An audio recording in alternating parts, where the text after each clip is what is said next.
car fans, welcome to the Muscle Car Modeler. My name is Ralph, and this week's build I'm going to feature here is a 1970 Cougar Eliminator.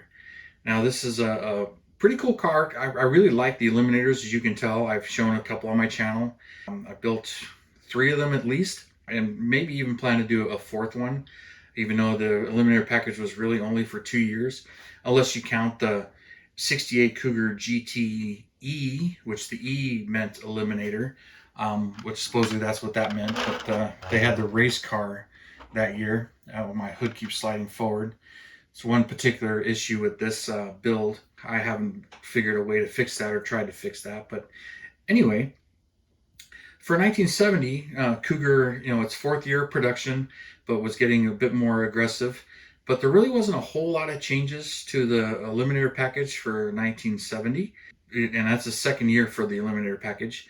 So for 1970, the big changes were, instead of the standard 351 Windsor motor that was the standard motor in the 69s that produced 290 horsepower, in 1970, the introduction of the 351 Cleveland motor came out, and that was 300 horsepower at the standard rating, and which confused a few people. And with the production, the Eliminators were very low production for 1970. Well, actually both years. They both were pretty close to 2250. I think 69 was like right there at 2250, and 70 was a few units more, like 2268 or something like that. But more than half of them, like 1,300 of them, were 351 Cleveland motors.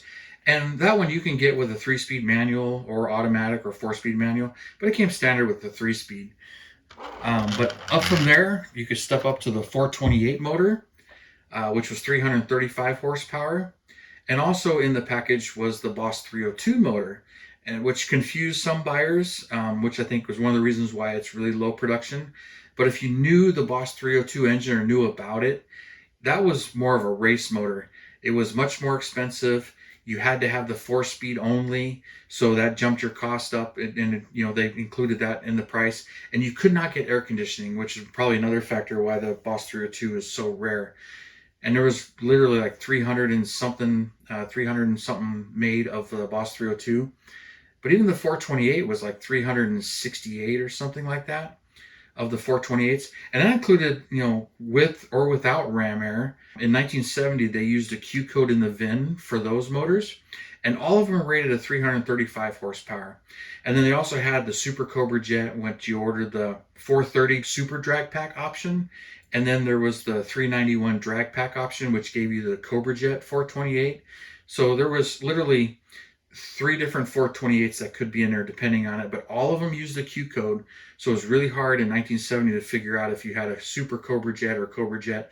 But the axle tag code would tell you if it was ordered with 430 gear or 391 gear, and the 428, it automatically stepped up your package up to the Cobra Jet, which is what I built this one as, a 428 Cobra Jet package.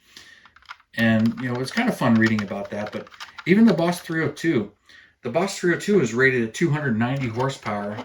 So a lot of buyers are like, it comes standard with 300 horsepower with the 351 Cleveland. If I step down to the 302, I lose 10 horsepower, and I can't get air conditioning, and it's manual tranny only. But many didn't realize that was really not the factory rating, and was nowhere near it. But same thing with the 428 motors. All of them are rated at 335 horsepower. But that wasn't a realistic number either. But it's all marketing. And, this car was meant to be the upscale performer. So they didn't expect it to sell as well as the Mustang did. But it did really, really well in its own right. But it's a good looking car. I always like these hideaway headlights. This is a resin kit. This is from Missing Link, which you've heard me talk about before. And these kits are so hard to find and so rare. And I had bought a few to build and restore. And it got to the point where it's like, I might as well just buy the resin kit, because it's so much, you get everything, and, just use your donor kit when it comes to trying to restore some of these. So that's what I ended up doing with this one. And this one's all the way back from 2010. As I mentioned, I used the 69 Cougar kit with the 428. Put that in there. And then the engine compartment's pretty much from the 73 Cougar, which, that's all all that stuff. But the chassis, that's from the 69. So I'll show you all of that. And no real exhaust tips, something I haven't fixed, but there's the Ford 9-inch and the exhaust and all the stuff under there. And I really enjoyed building these. My issue with this one is there's a small gap between the engine and the engine compartment. So I put little pegs on the bottom side, and it looks like one fell off, so I lost one. But there were little pegs on the bottom side to push the back of the hood up so that it wouldn't fall down in the seams. But when I did that, the hood slides forward. So I have a little issue with that. And I got photo etched hood pins and decals here from Keith Marks, which I tend to like to use quite often. But these were available in a number of colors, and they had their competition colors, they call them. This is competition blue, which is, it's grabber blue. It's the same color, but on the Fords, they call them grabber blue. But on the Mercurys, they were competition blue. And they also had the other colors, competition orange, competition yellow, which my other ones are those colors. And I think there was a total of 9 different colors available, but I believe every single one of them black interior. I don't think you got an interior color option on it.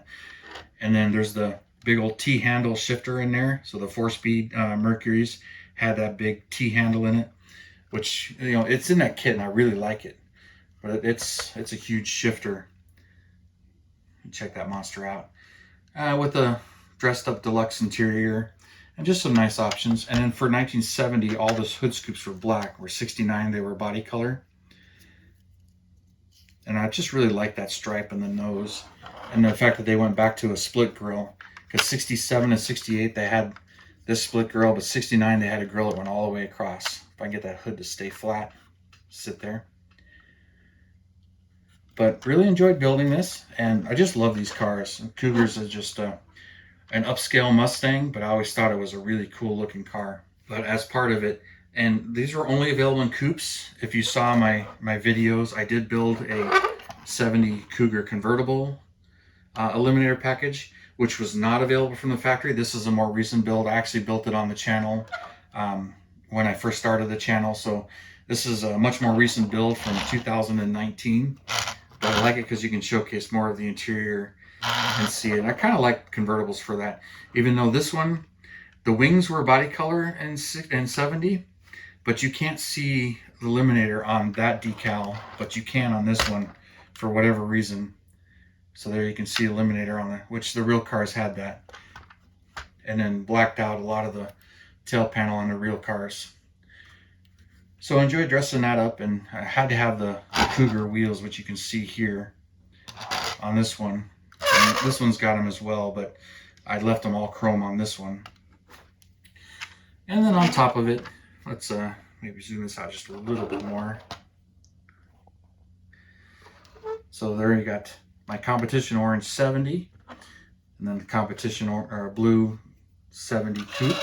And here's my 69.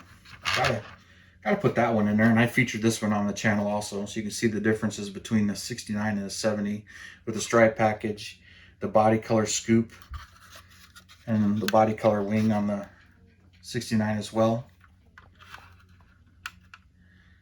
Just quite a, these are just quite striking cars, and this one's competition yellow. Now I just start playing with them. But anyway, I'll showcase these two together. This one I did with the Boss 302, which I did a video on this one, but I had to put the Boss 302 in that one. And that's the rarest of the motors. And then this one I believe also has the Boss 302. Yeah, there's a 69 has the Boss 302 in it as well. And just enjoy playing with these, of course. So you guys love group shots, so I'll give you some group shots here. But there's the 69 and the 70s. And I got one more of these kits unbuilt. So not the resin kit. Both of these are resin. They're both missing links, but I do have an original MPC kit that came my way, and it's just in my stash. And then this one's the more recent re-releases, which all the Cougar kits are from the 80s, but it does date back from the original kit. But anyway, that's kind of enough gabbing on that one. So thank you for tuning in, subscribing, and all your comments. I Hope you really enjoy this and you enjoy these videos.